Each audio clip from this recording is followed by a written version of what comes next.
Now, the Afghan Taliban have announced the start of their annual spring offensive, which outlines the Taliban's targets and tactics, today, and is named Al-Khandak.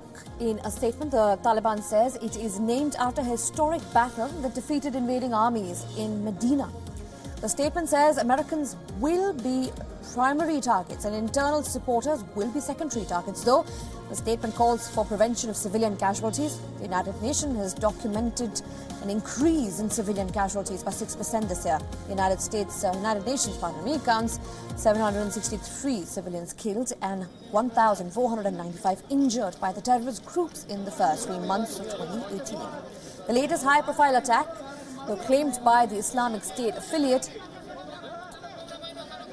killed nearly 60 people at the Kabul voting registration centre over the weekend, and parliamentary polls are scheduled for October. The Taliban have not responded positively to Afghan President Ashraf Ghani's comprehensive peace proposal in February. US President Donald Trump announced a new South Asian policy last year that focuses on Pakistan doing more to stop terror from its soil. Yesterday, talks between senior US official and Pakistan's foreign secretary in Islamabad have also not resulted in any breakthrough.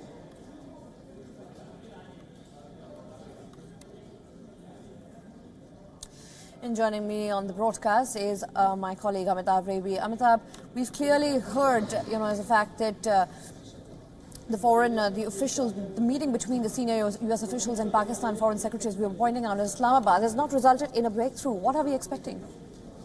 Well, what's happened here is post-President Trump in August last year announcing both his new South Asia policy and an increased war on extremist groups in Afghanistan, there have been an increase in attacks. You pointed out the UN figures. The UN has looked at figures of civilian casualties in the first 3 months of this year. That's up till the 31st of March.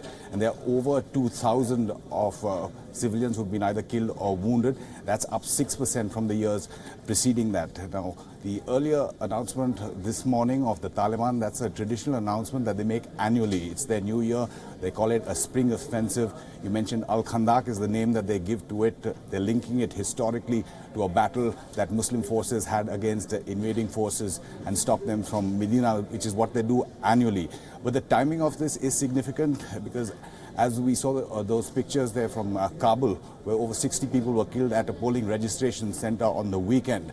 The elections for the assembly are due on the 20th of October. The Taliban clearly sending a message there that it doesn't want any kind of peace process, though, of course, the Kabul attack was claimed by the Islamic State in Khorasan province. That's the ISKP, the Islamic State terror group's affiliate in the Afghan region. But the Taliban clearly indicating that its spring offensive will have more attacks that will stop any kind of peace process, that there have been reports of getting the Taliban back to the negotiating table, as well as in the run-up to the elections. President Ghani, you mentioned there, in February had called for unconditional peace talks, which have been met by complete silence from the Taliban. And usually there's a lull in fighting before the spring offensive is announced, just like it is in Kashmir when the snow comes in and it stops routes for terrorists to come in. But over the last few years, we've seen that attacks have been taking place in the winter as well. So all we can expect is more bad news in Afghanistan.